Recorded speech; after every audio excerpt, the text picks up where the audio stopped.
Matinding pinsala naman ang iniwan ng buhawi sa Amerika at sa Ireland. Sumabog naman at nasunog ang isang oil refinery sa Iran. Yan at iba pa sa Frontline News Abroad.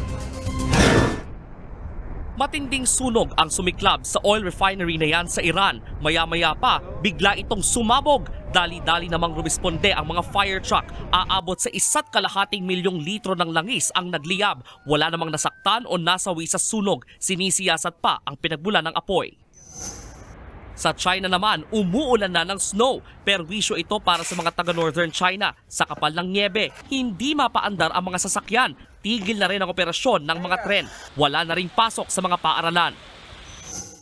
Sa Clarksville, Tennessee naman sa Amerika, buhawi ang naminsala. Sa drone footage na ito, makikitang wasak ang maraming tindahan at bahay. Pati truck, tumagilid. Ang pinakamasaklap, 6 ang patay.